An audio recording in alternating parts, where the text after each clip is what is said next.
All right, guys, our next guest on the podcast, singer, actor, songwriter. I think he's got a few little slashes behind his name as well. Jet Jurgensmeyer with us. And first off, Jet, it's a privilege to have the chance to visit with you, brother. It's amazing to be here. I'm glad we were able to make this work. This is going to be a lot of fun. Now, Jet, tell us what was first for you. What'd you fall in love with first? Was it the music, or was it the being in front, being the ham? You know, I think I really just fell in love with entertainment as a whole because I grew up on stage. I started performing on stage when I was 3. And so it's really kind of all I've known. Then I started acting, at the very old and mature age of 4. And so really entertainment's all I've ever known. And I really do love it. I couldn't pick one. I like making people smile. I like making people try to have a better day. Maybe forget about whatever it is that they're going through for a small portion of their day. Now, what was the first break for you? When and was it being pushed by mom and dad, or was it something that you were like, Mom and Dad, we got to do this? It wasn't so much as push from mom and dad. It was more so support. We had some friends that we're still very close with, the Mandrell sisters, the Mandrell family, yep. Barbara Mandrell, Louise, Arlene. It was their mother who told my parents, hey, why don't y'all try acting with him? And so they were like, sure. Clearly, I never meet a stranger and I don't shut up, so I'm perfect for this industry. And so I started doing it, and I really did like it. I was like, man, I get to meet new people and do just like what I get to perform as a job. That's pretty cool. So my parents did a very good job of making sure that I stayed grounded and having a strong faith and a strong family background. But then also I grew up, being very professional and grew up kind of falling in love with it myself.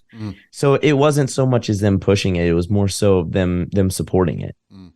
Now the music, the acting, do they battle against each other, or do they work hand in hand? Or is it depend on the day? It definitely depends on the day. Everybody has a bad day every now and again. But I think they work pretty well hand in hand. I mean, I really wouldn't have one without the other. If you think about it, because if I wasn't continuing to be an actor, I probably wouldn't have, got back into music, when I got like my first good guitar, my first little Taylor, and started playing that when I was like 10. So I wouldn't have one without the other. So to say, one's better, I couldn't say that, or which one I love more. I love them both. They both are different. They both challenge me in different ways. They both make me want to pull my hair out sometimes.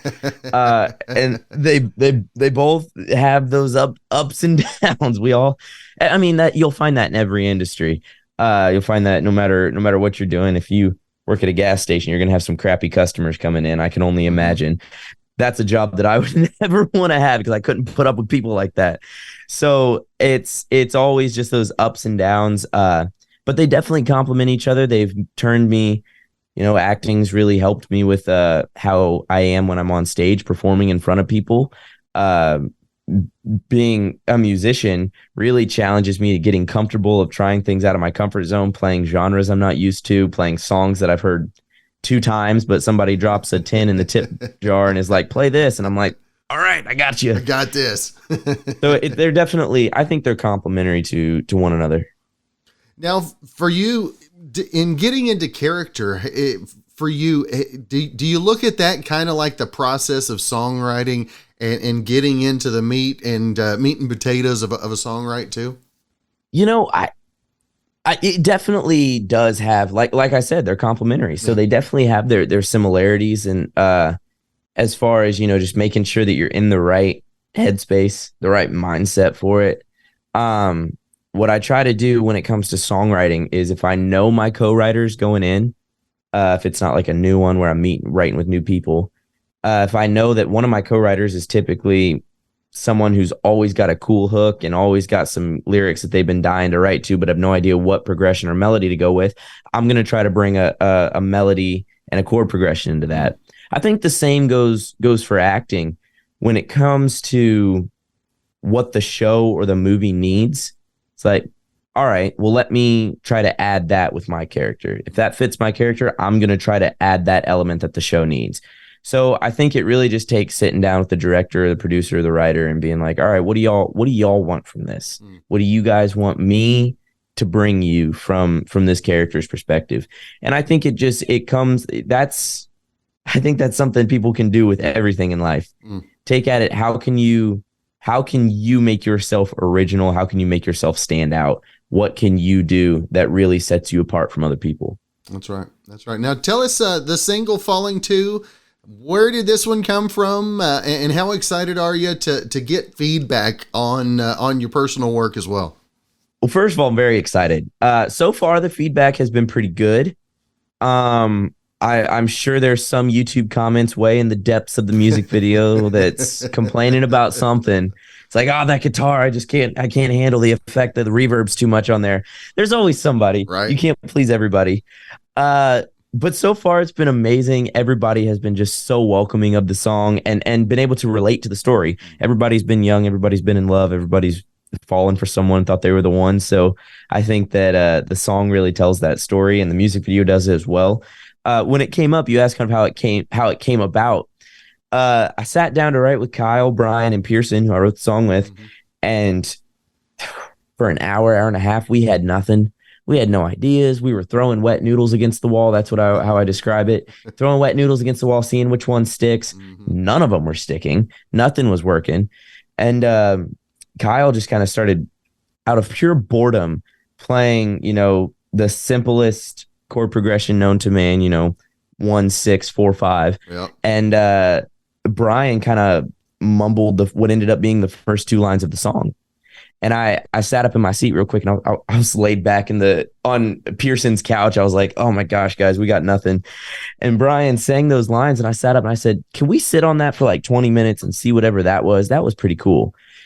And about an hour and a half, 2 hours later, we ended up having Fallen 2. And it came out of nowhere. I randomly played it for my parents one day, and they said, you should record that. That sounds really cool. And so here we are, just a handful of months later, and it's out there. It's getting played on the radio, which is a wild thing to think. And what's it like, the process now with social media and YouTube and all those as well? Does it make a release easier? Does it maybe add a little bit more pressure, especially with the following that you already have? I definitely think it adds pressure, but it varies. That's a great question, and I am like the worst person to try and answer it because I'm awful about social media. I post on it and I stay active on it, and I answer DMs. So everybody, please, if you like the song, reach out.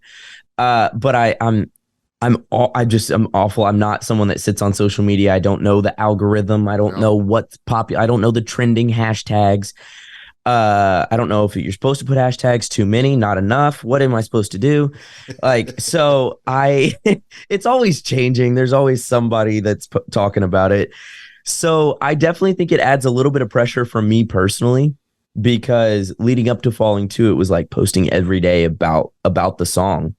And not only, the pressure of having to make each post a little bit more interesting or maybe tease a little bit of the song, but also the pressure that comes from now people have heard a part of it. Now people have heard all this hype about it. You've been talking about it. Now it's out there. What if nobody actually likes it? That's a stress for every song. I imagine that was a stress for Elvis back before social media was a thing. But I mean, there's that stress of not only is it not going to live up to the quote unquote hype around it, but also, if people don't like it, that's me, because this is my story. I wrote the song, I produced the song, I sang the song, I performed the song live. And now if nobody likes it, it's like, man, that was awkward. So there definitely is a little bit of stress. Yeah, exactly. They don't like me. So there is a little bit of stress that gets added to it, but everybody, I'm very fortunate. I truly believe that I have the best supporters out there. They are just the most heartwarming and faithful people and supportive. And so I really think that they did a great job with when the song came out, you know, posting about it and supporting it and streaming it meant the world to me.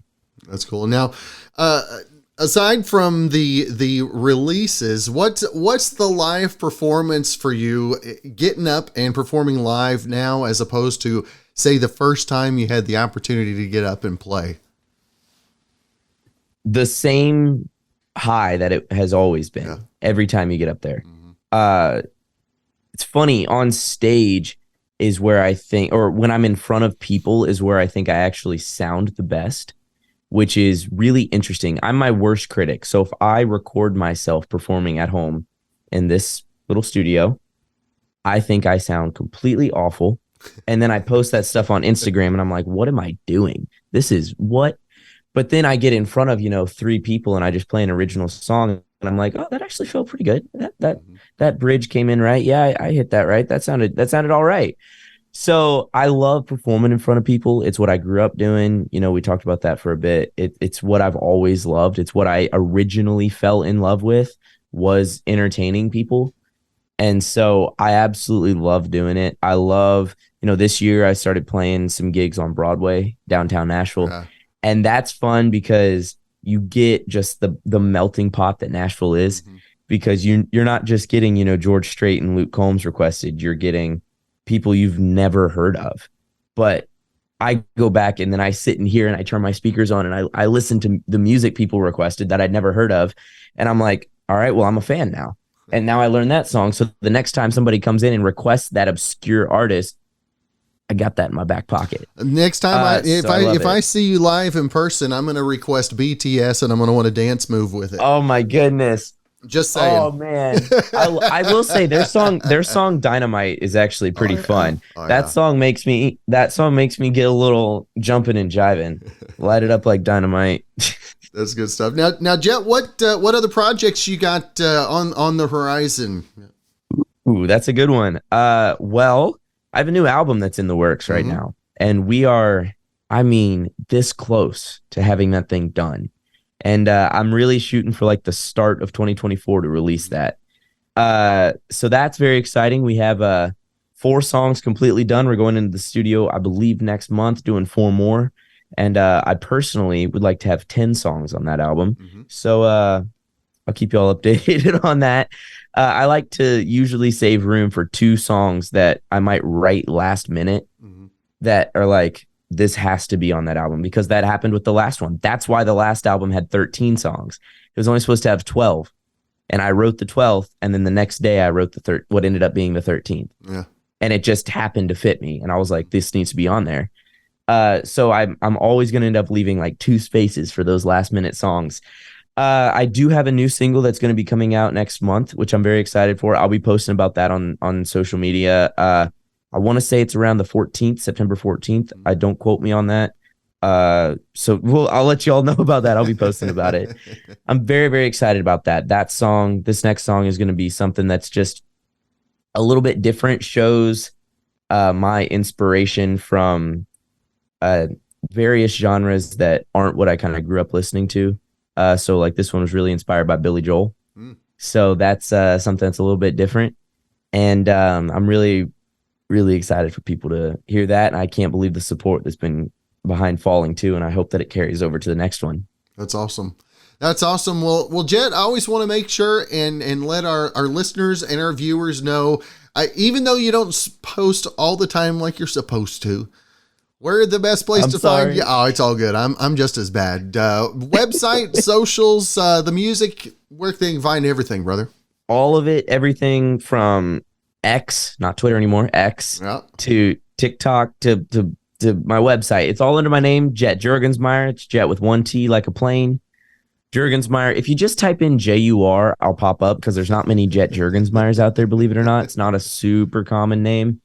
So that's the easiest way to find me, easiest way to reach out to me. Shoot me a message on Instagram, comment on the posts. I sit through there and I read all the comments and try to reply to as many as I can, because everybody's just so awesome. So please reach out. That's good stuff. Well, Jet, again, thank you so much. Glad we finally got this put together. I appreciate you working around the schedule as well. And of course, man. Thank you. If you ever make it down to Southwest Oklahoma, let's catch up, brother. Absolutely. Thank you so much, Cameron. I cannot wait to do it again.